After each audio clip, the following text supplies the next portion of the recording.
I'm Sean Gio, again, Policy Director here at Partnership for Strong Communities.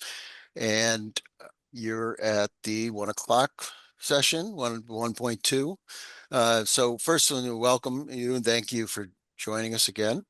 And this year, the conference is Here for Housing. It's our opportunity to convene, collaborate, and drive meaningful change to improve and expand housing affordability, creation, choice, and stability across the state. If you're a social media user, you can join the conversation at hashtag CAHC 2024. I just want to also note that Alicia Gardner, Senior Policy Analyst for Partnership for Strong Communities, is on the call too with us and here to help if there's any technical issues or otherwise. Um, so this session is affordable housing and conservation collaboration, building cross-sector support. I have a few housekeeping items. First, we want to thank our presenting sponsor, Connecticut Housing Finance Authority, our visionary sponsor, Wells Fargo, championship sponsors, Robinson Cole, Cohn Resnick, Connecticut Department of Housing, J. D'Amelia and Associates, Trinity Financial, and Liberty Bank, and our foundation sponsors. These sponsors help support us make the conference happen each year, and they keep it free for us to attend. There we go. And our investor sponsor, lastly, is the Housing Collaborative. Sessions are being recorded. Please keep your microphone muted. Again, you can use the chat function to talk to Alicia or I if there's any technical issues. And finally, back in the lobby before you came into the session, if you're back in the lobby, you'll see a little megaphone icon up in the upper right. That's a survey, so feedback for the session. Please take a moment to fill that out afterwards. It's important for us to get some feedback about all of our sessions as we go through the conference. Okay, now I'll kick it off back to Jocelyn Ayer from Litchfield County Center for Housing Opportunity. Easy for you to say, Sean. Yeah, I know. And I'll stop sharing my screen so you can. All right. Thanks. Let's see here. So I am Jocelyn, the director of the Litchfield County Center for Housing Opportunity, which I know is a lot of words. Thanks everyone for joining us. I'm just going to get our slides up here real quick. So as Sean mentioned, I'm just going to leave this like this for a second. We are talking about our recent affordable housing and conservation collaboration here in Northwestern Connecticut. We are going to share with you the process we went through, some of the outcomes that we have to date, and just talk a little bit more about what collaboration looks like, specifically with conservation organizations, but you could really more generally apply it to any kind of cross-sector collaboration that you might want to do, again, to build community support for affordable housing. And then we'll, of course, take your questions. We have some questions to sort of maybe spur some conversation and dialogue around this issue. If folks don't have any specific questions, I am joined today by Connie. And Connie, if you could just quickly introduce yourself. Sure. Thanks, Jocelyn. Hi, everyone. I'm Connie Manis. I coordinate a network of land conservation organizations in Northwest Connecticut. There are about 30 organizations in what we call the Litchfield Hills Greenprint Collaborative. So sort of serving a function similar to Jocelyn for land conservation organizations in Northwest Connecticut. Happy to be here. Thanks, Connie. And yeah, just by way of a quick update in terms of what the Litchfield County Center for Housing Opportunity does, we do support 15 local housing nonprofits that create affordable housing in Litchfield County with sort of shared project management services and also capacity building for all volunteer housing organizations. So that's what we do. And the first thing we're going to do, I'm going to stop sharing these slides and we're going to share with you a short 5-minute film that we created about this collaboration because we think it's just a really good introduction to the topic. So don't get too worried. It's not super long, but hopefully it will kind of set the stage for our conversation today. And Sean, you'll let me know if I need to turn it up or something.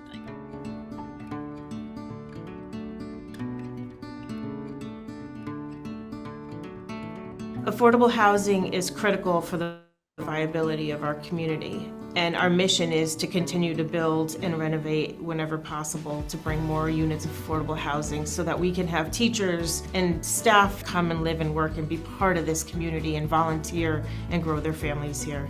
If there's nowhere for people to live, this is going to be an empty community, and it's only going to be the wealthiest of people who can live here. That's not a future I particularly want. During the process of developing the town's affordable housing plans, often there was either the local conservation or land trust at the table. We need both affordable housing and conserved land. So land trusts work with a variety of partners already and all the time, and affordable housing groups are one partner that land trusts work with. At NCLC, we've referred projects to local affordable housing groups when they're not suitable for conservation. There was this one aha moment when we were working with a town looking at Follow the Forest and wildlife corridors, and there was a parcel that we identified and we said, you know, this looks important for wildlife connectivity. And someone said, but there's also a ton of road frontage, you know, like I know that our town has been looking at that parcel as significant for the possible development of affordable housing someday. And it was like, well, why couldn't it do both? There's a clear difference in the land that is really suitable for housing development and is really primed for housing development, and land that we already know is very high priority for conservation. And it's obvious when there's a project that's going to be great for housing and there's a space that's great for conservation, and sometimes there's a little bit of both.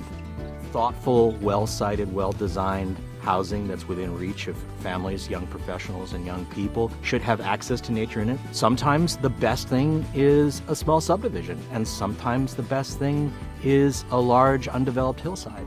If we're strategic, and if we're talking to each other, there doesn't need to be a conflict at all. Having common strategies and working together collaboratively, we certainly can build sustainable housing on a piece of land and conserve the majority of it. So Gagarin Place is situated off of Route 202, and 8 single-family homes have given 8 families the opportunity for home ownership. These homes were sustainably built, and over 10 acres is dedicated to conservation. Norfolk at Haystack Woods, almost a 40-acre site, and half of it will remain conserved land, and the rest will have 10 affordable homeownership net zero homes. Dresser Woods is another site where half of the site will be conserved, and the other half will have 20 units of affordable rental housing. So there's a lot of success stories and examples we can point to where housing and conservation can work together. And so if we talk to each other as opportunities come up, we really think that we can be more successful with both conservation efforts and housing efforts.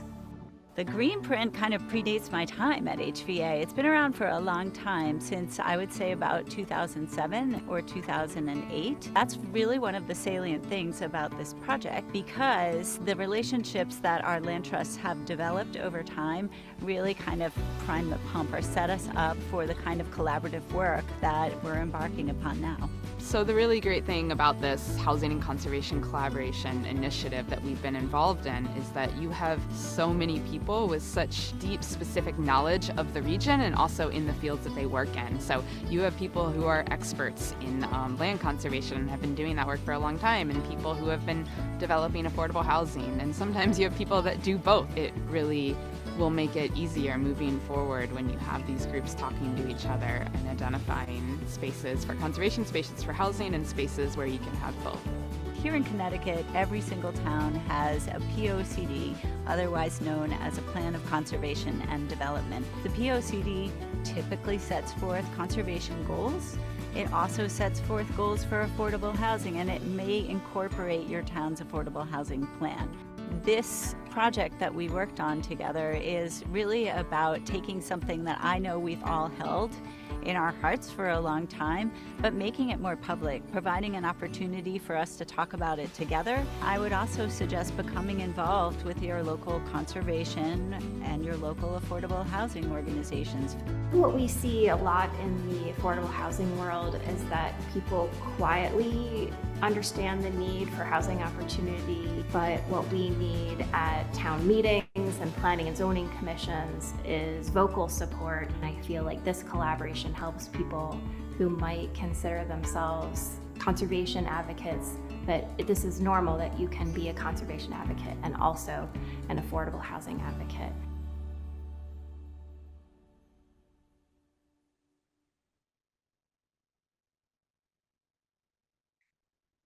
All right.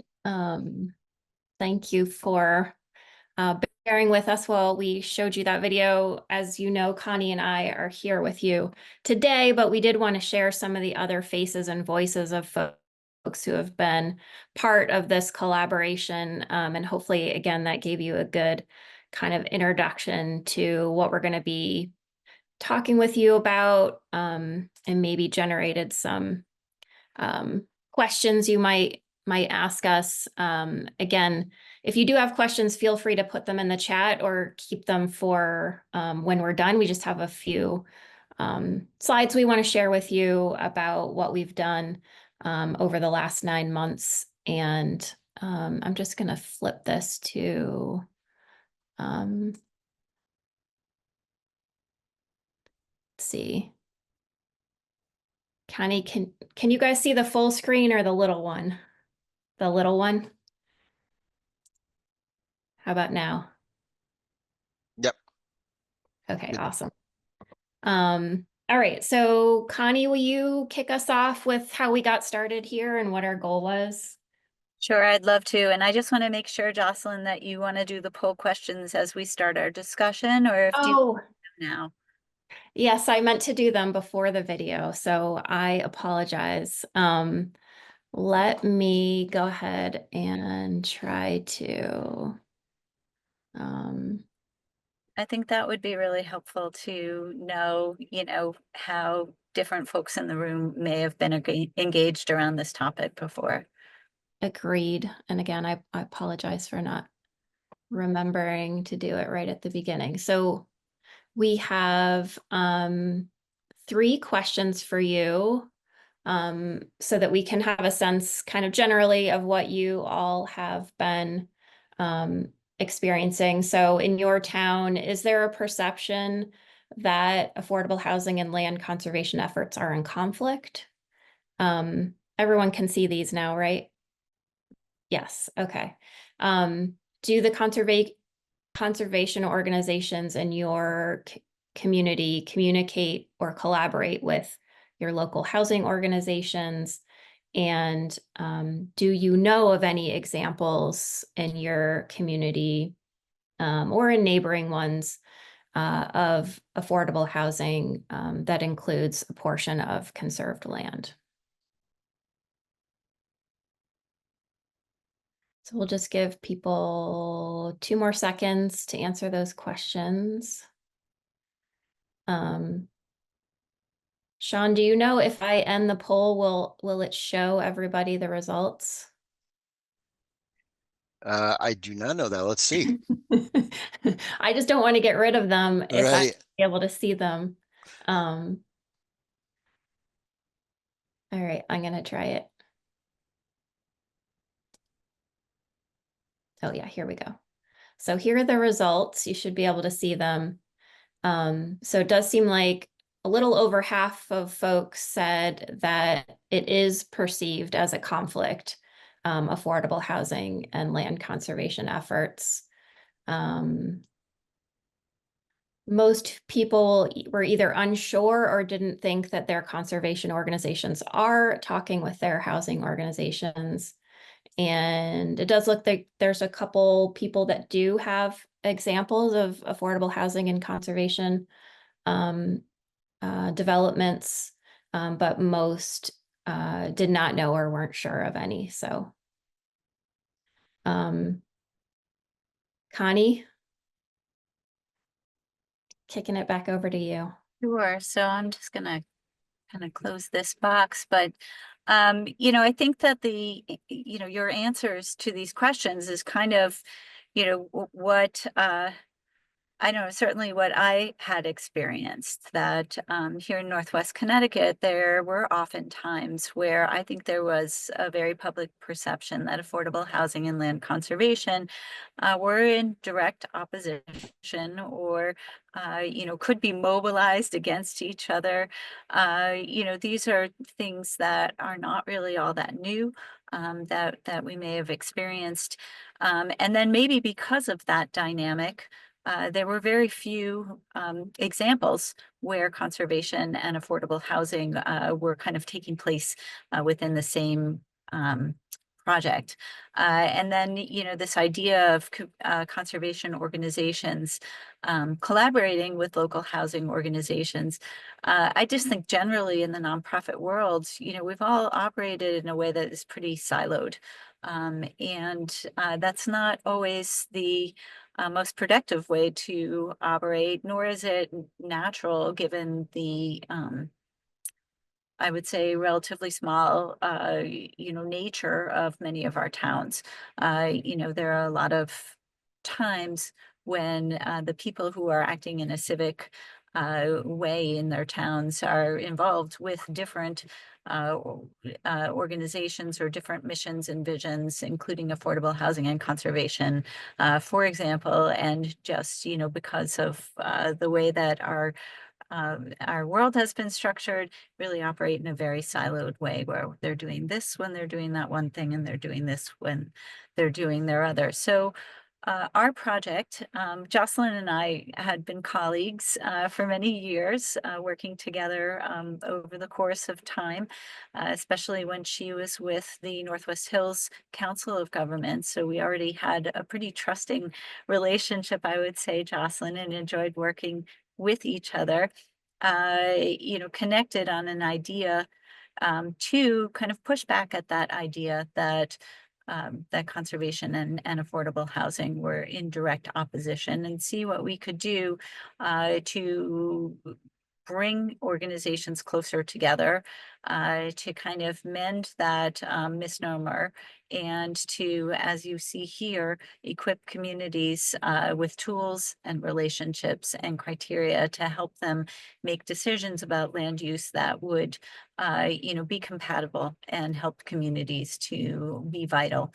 The project itself is funded by the Foundation for Community Health and the Berkshire Taconic Community Foundation, which kind of directed the geography. We were limited to these 8 towns in the northwest corner of Connecticut, as you see here in this inset map.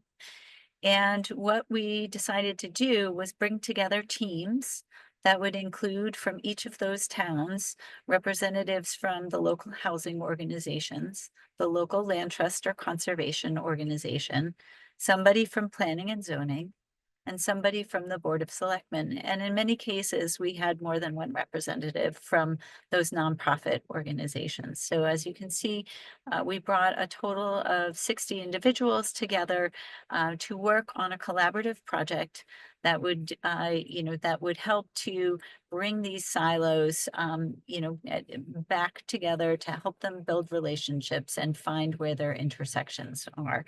So if you can forward the slide, please, Jocelyn. So this is what we did.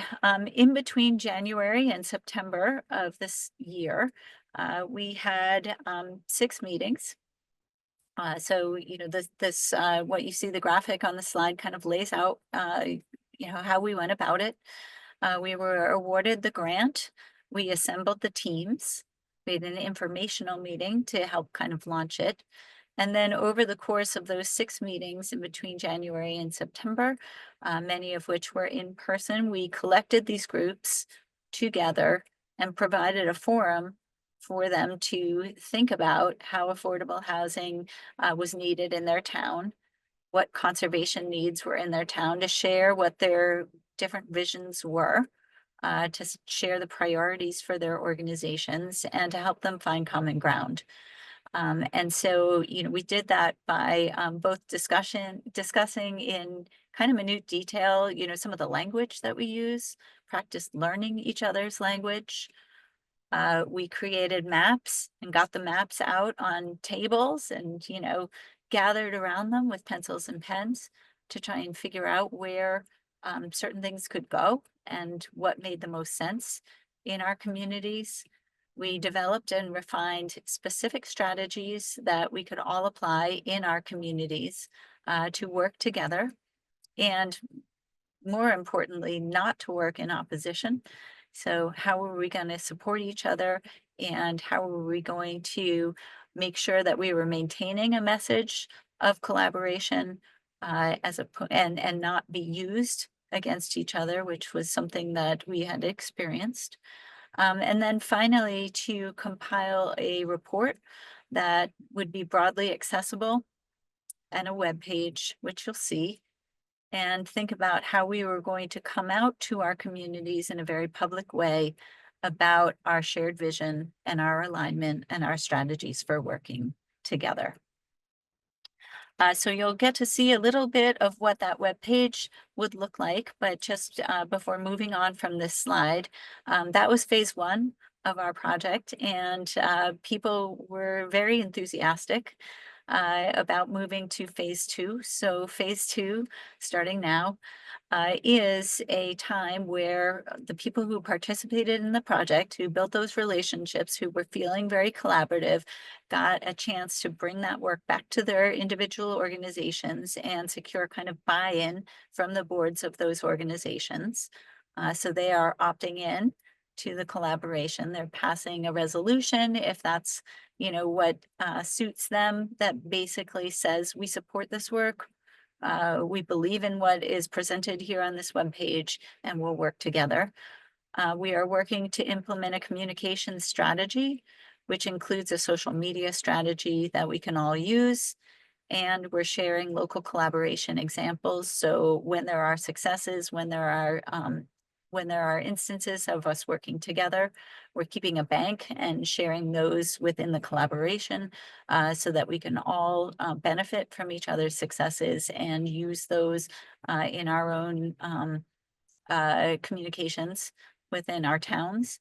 And we're planning these town-specific community conservations where we can come out, as I said, publicly to the community and talk in a way that really involves everyone and invites, this very collaborative way of working together on land use. So if you would forward. Yeah, so this is the Affordable Housing and Conservation Strategy Purpose Statement that we came up with together. Fairly straightforward. It's not, the literary, I don't know, the literary equivalent of rocket science. I feel like, however, it does very much present the way that we were feeling, our vision. And as you can see here, we were deliberate in presenting a both and. That was the first thing right up front. Healthy communities need both affordable housing and conserved land. So bringing everyone into it, being completely clear about that. And then in the second statement, something that really privileges collaboration, above all, brings everyone in to this purpose statement. Town governments, housing and conservation organizations, uses the word "our" to build that kind of collective responsibility and commitment, and also is clear about the need for this in order to keep our communities vital and thriving in the future. Right, so if you would advance the slide again, please. So just finally, these are the outcomes from phase 1. So this is where we are now, and we're not stopping. We have our strategy report, which can be downloaded in PDF form and printed. But we also created an accompanying project webpage that may be easier to navigate and has all of the elements of the strategy report. We created a short film, which I hope you enjoyed and saw some of yourself in as well. We have an abbreviated version of that short film that can be shared on social media to kind of remind people of what they saw. We created an interactive web map, which allows people to check in and really drill down within their own towns to see where there is undeveloped land, how that is situated vis-a-vis certain public services like sewer and water, how that jives with conservation priorities that might be important, like maintaining connections between core forest habitat that allows for wildlife corridors as the climate changes. We did a lot of relationship building, and I think that that is, you know, it really can't be, I don't know. I couldn't, that is probably the most important part of this work, although it's not like a work product, it's not tangible. But the relationships and the common understandings that we built and just the trust of, you know, I am going to move forward in a way that is supportive of you, knowing how important both of these things are to my community. And then finally, a number of resources that are in our report. I'm seeing that I have an unstable connection, so maybe that means that I should pass the floor to Jocelyn to talk for a little while. Thanks, Connie. Yeah, I'm just going to, again, review a few more of these tools that we created through the collaboration. And one of them, again, as Connie mentioned, is the project webpage. It is housed on the cthousingopportunity.org website. You'll see the full URL, a link there.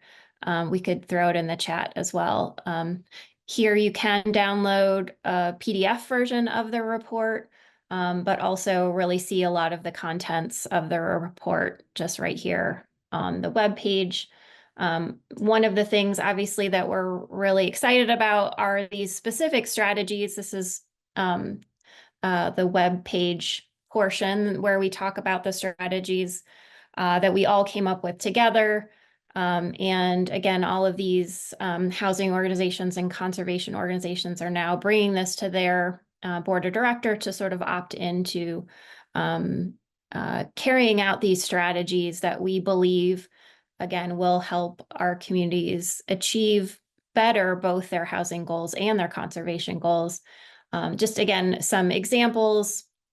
If you're curious, we kind of have specific strategies for both housing organizations and conservation organizations. Then we have strategies just for housing organizations, just for conservation organizations, specific planning and zoning strategies, and specific strategies for our Board of Selectmen. Again, an example, both housing and conservation organizations that participated are planning to consult with each other as specific opportunities arise on a specific piece of property. They can utilize, for example, the mapping tool that Connie was talking about that we'll get to in a second. When a property comes up and see, you know, is there core forest there or wildlife connections that need to be preserved? Does it have town water and sewer?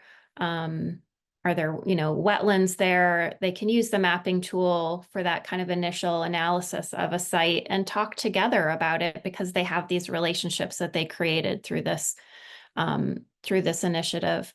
Encouraging private philanthropy to support both and efforts. And we need to all really advocate for state policy and funding to support, again, achieving these goals in tandem when possible.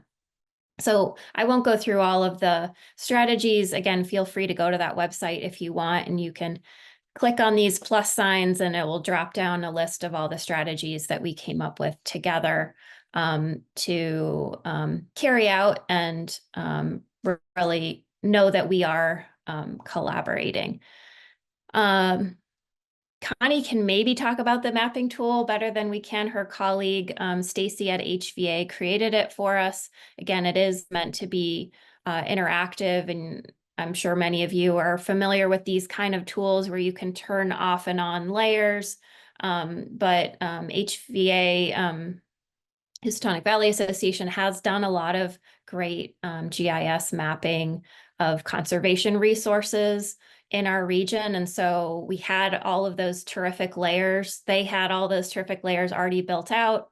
And again, this is intended for these groups to be able to use to sort of figure out where the opportunities are when they're initially presented with an opportunity to either conserve a piece of land or to build on a piece of land. Connie, do you want to say anything else about the mapping tool? Sure. I mean, I think many of you have probably played with a tool like this where you know, can put in a discrete address in the top left-hand corner in the search bar and really drill down on a property. But this mapping tool that Stacy Deming built was built specific to our project. And so, you know, whereas different mapping tools would have different layers available, our group specifically weighed in on what layers they wanted to see in this mapping tool. So you'll find things like existing affordable housing sites. I think slopes is in there, certainly water and sewer. Applicable zoning where available was built into this map. So that in addition to seeing conservation resources, hopefully people will be able to see where there's heightened opportunity, you know, for affordable housing development, and also where there might be opportunities to do both on the same parcel. So really helpful to have this map, especially because it is going to be updated, but also it's just so easy for individual towns to get really close to what the resources are in their specific communities. Thanks, Connie. Again, we have a lot of links to a lot of additional tools and resources. I think many of us that came to this conversation with a housing background needed to get up to date on a lot of the conservation resources and language, as Connie pointed out earlier, and same with the conservation folks that came to the table to this conversation, really wanted more information about a lot of the, you know, housing language and housing tools that are out there. So we tried to provide a lot of that as links. The Land Trust Alliance did do, which is, as many of you might know, a national conservation organization, did a recent publication called Breaking Ground, which is specifically a resource guide around affordable housing for land trusts, and has some really interesting case studies in it. But there's lots of other tools here. I'm not going to go through them all, but those are all linked from our project website as well. And again, intended to help give information to folks that might be new to one sector or the other. And just add a little bit more to these, all of our participants to be able to implement the strategies that are laid out in the collaboration report. We just want to talk a couple minutes about what cross-sector collaboration looks like. I just want to say that Connie, I think, did an amazing meeting as we were working through this and facilitating these conversations. So I'd love her to talk a little bit about some of what we were thinking about when we entered into the conversations that we were having, and how really you can, you know, kind of best practices around collaborations like this. Sure. So again, you know, a lot of this does sound pretty practical and common sense, but I think that one of the things that really made this successful was, you know, was the time that we afforded to this group to really explore and to develop their relationships and to, to feel very comfortable in sharing what it was that they would like to see accomplished in their community from their different perspectives. But as the first bullet here kind of says, really kind of encouraging and setting this expectation that that we as members of a community are able to problem solve and that we can do it together. So um this speaking outright about the goal of relationship building, of the goal of being able to communicate more publicly about ways that our missions were aligned and, working and how we were going to work together. The idea of setting expectations really goes to opening each meeting with sharing what the agenda would be for the meeting, making sure that people had plenty of time to explore, doing different kinds of breakouts, allowing people to sit within their distinct community groups so that they could be very particular and specific about what they saw going on in their own communities. Sharing responsibility. This was not, Jocelyn and Connie and Lindsay went away and came up with something and then just, came back and showed it to people and we were done. We really worked very hard to engage the group in authoring this report and in coming up with these work products together. So that they would own them together, and doing some wordsmithing, which can take time, occasionally be tedious, but really made sure that everyone felt very comfortable with the way that everything was being presented, comfortable enough that they were going to be able to bring it back to their organizations and ask their organizations to endorse it. Collaboration to me means that you're making sure you're paying attention to details like space. We found a number of different venues where we'd be able to have a hybrid meeting. We did encourage people to come in person. And so in recognition of that, made sure we had refreshments and that we made time so that people felt like they could take breaks as needed and connect with the people that they needed to talk with. And then finally, bringing diverse voices to the table. We felt pretty good about these teams. And in some towns that meant, 4 partners, and in some towns it meant 8 partners came to the meetings, and that there were people kind of in and out involved. At one point, what we thought was that the people working for municipal government might need stipends in order to devote time to this project. As it turned out, I felt that the municipal partners joined us very willingly, and so that wasn't necessary. But we were serious about making sure that people wanted to be there, that people could be there. We set the meetings and times where people could attend, and that we were able, even if somebody couldn't be at a meeting, to incorporate their voice and their opinions into what we were producing. Those are just a couple of ways, but I think we probably want to move to questions. Is that right? Do you want to give a couple of examples, Jocelyn, just before we close, and then we'll take the questions?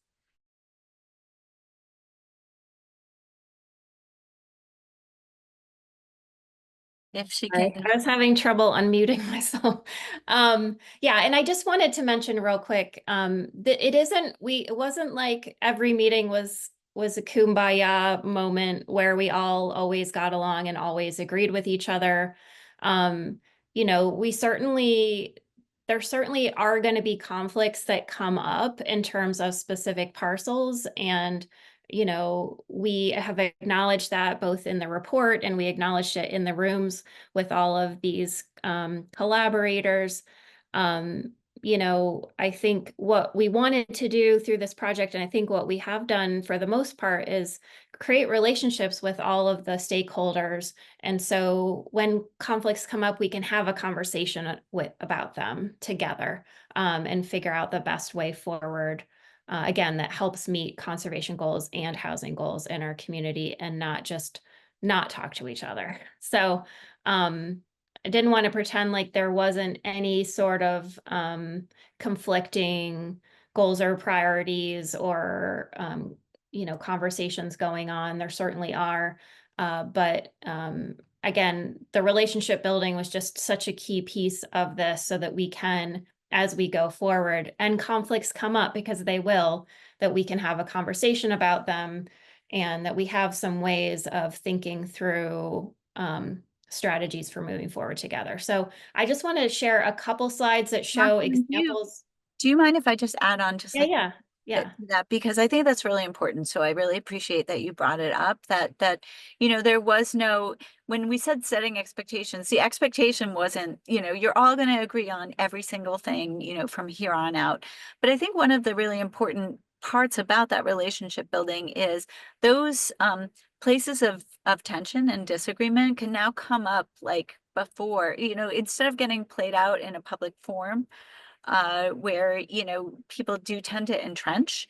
You know, this can now happen in the course of a relationship. Like, oh, we're thinking about this. What do you think? Oh, well, you know, I noticed this. You know, what do you think about that? And hopefully, some of these disagreements, hopefully, any differences of opinion can be worked out outside of the public forum. So rather than being used against each other, you know, we continue to present a face that is one of alignment, that is thinking about the best interests of our communities. Agreed. So we just have a few more slides, again, to just show some specific examples of what housing and conservation collaboration can look like. A few of them were mentioned and shown in the film. One of them was this development in Norfolk, Connecticut, which again is around 20, or is it 40? And I can't remember exactly how many acres it is, but about half of it is going to be open space, preserved open space, and then the other half is 10 net zero homes.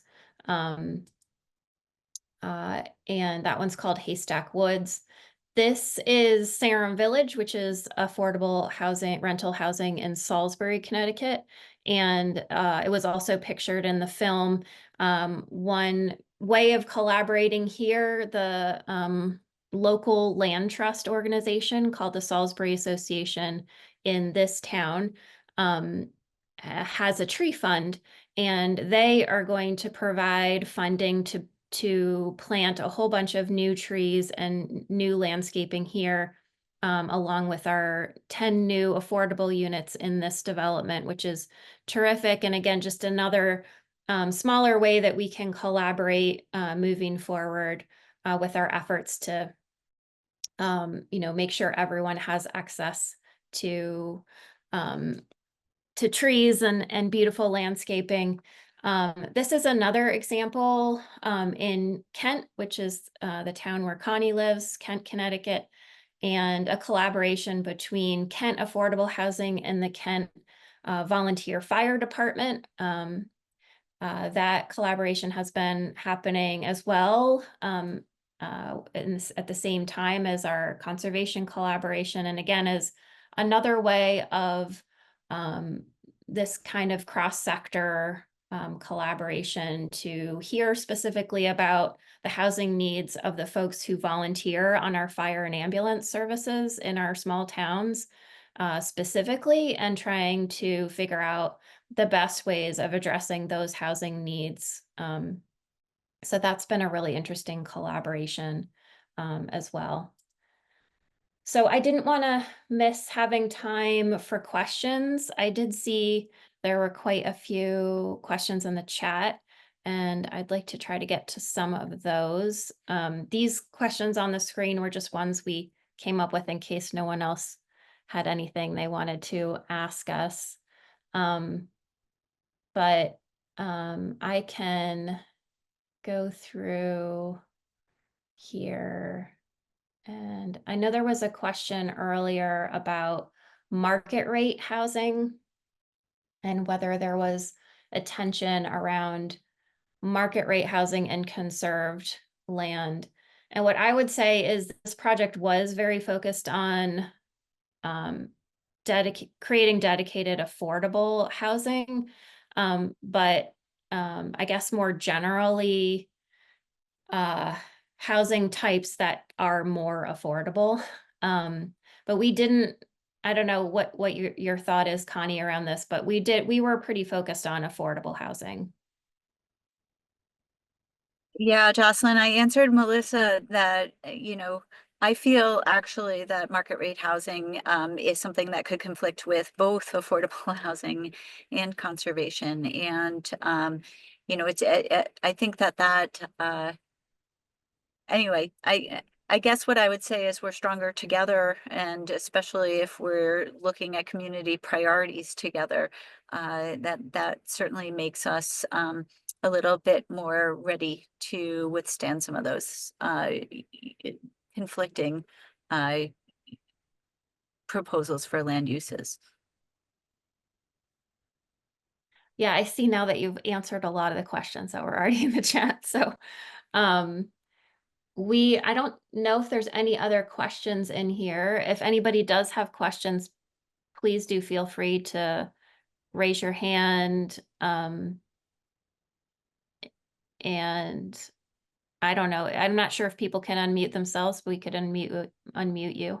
Hey, Jocelyn, just because Jamie sent a question to me directly, but I'm not the expert on this, he's asking about 830G, What about it? like how that played into our project. Um, I So don't think 830, yeah, go ahead. thanks. So I'm a community organizer with Team Inc. and also down in Milford. And so I had a question about the general public being involved, but also, the vocabulary.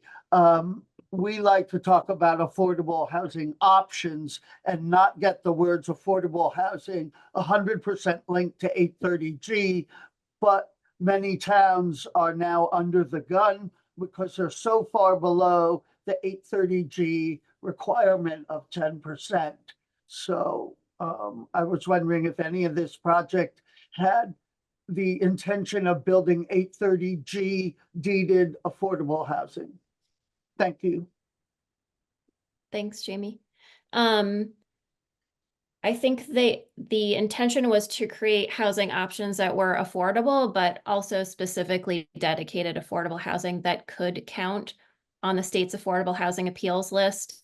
I'm not sure I understand terms like, if I don't know if this is your term or other towns, about being under the gun. 830G has been around for a long time.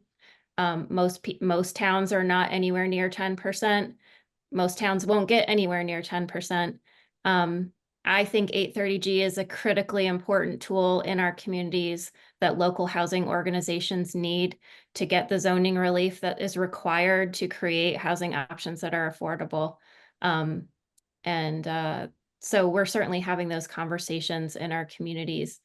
And I guess the only other quick thing I would say, we did not invite the general public to these initial meetings because, again, we really wanted to get the housing organizations and conservation organizations talking to each other, building relationships, normalizing the fact that they can have these conversations and that they can support each other. But the phase 2, as Connie mentioned, is really having them go out within their own towns, in their communities, and present a united front together, the housing organization and the conservation organization, and have a conversation with the general public and their, the residents and their communities about this, but having had these conversations and having built the understanding and relationship before they did that. So Larry, I see you have your hand up. Yeah, so can you hear me? Yep. Yeah, okay, cool. So I'm wondering if among the conflicts you discussed, um, one that we have is our land trust would like to buy a parcel of land that they think would be a good deal. And the Affordable Housing Committee might say, oh, we have identified this as a good place for affordable housing. And so there's now a tension, a competition between the two that are going to rise the price of the land till it becomes unaffordable for each group. Did you encounter that sort of argument? How did you deal with that? I don't know your specific parcel, but can you do both?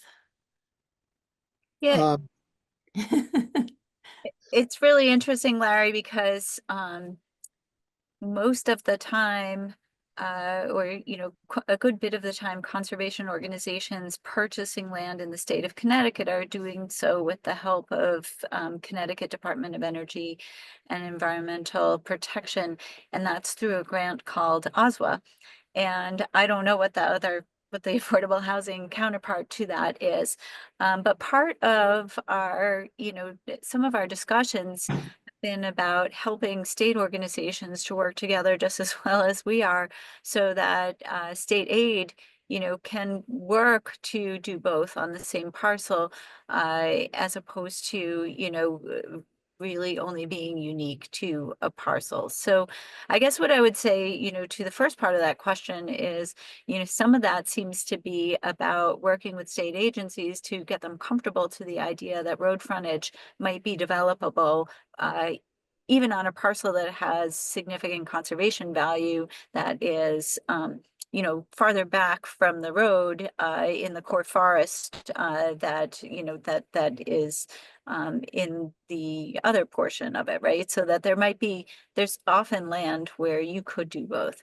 The other thing that I would say to that is that, no matter what, both of our organizations are disadvantaged a little bit by, market rate, especially for that market rate housing, right? So, to me, what our organizations can pay is fair market value, and hopefully the aid packages that are offered to us keep pace with what's going on in the market. But I don't think that, the involvement of both of us, our organizations, I don't think that two nonprofits desiring a piece of a piece of property is going to drive the price up the same way that market forces for other kinds of housing might. So I don't see that as a way not or as a reason not to collaborate.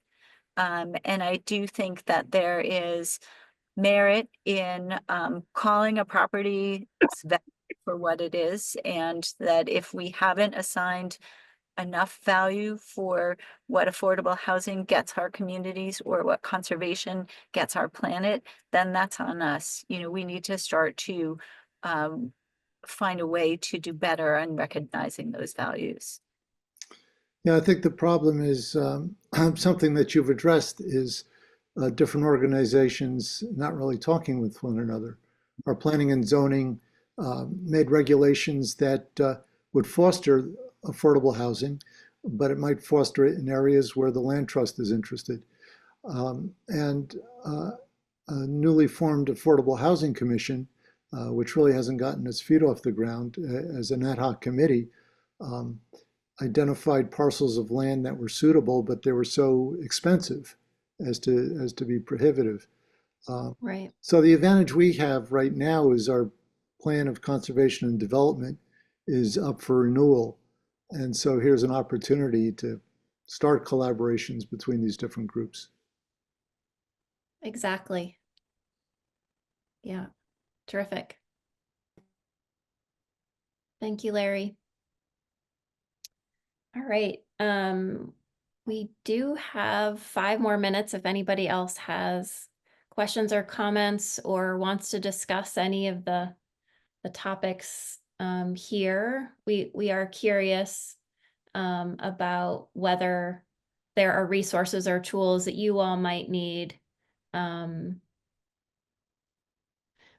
I am here being asked to sort of wrap things up so everyone can get on, I think, to the next session. So Feel free, I think you'll definitely find Connie and I's contact information on that project website, which I know Lindsay linked everybody to from the chat. If you didn't have a chance to write it down, feel free to reach out to Connie or I if you do have additional questions. And thank you everybody for being here today. Thank you, Connie. And we'll see you at the next session.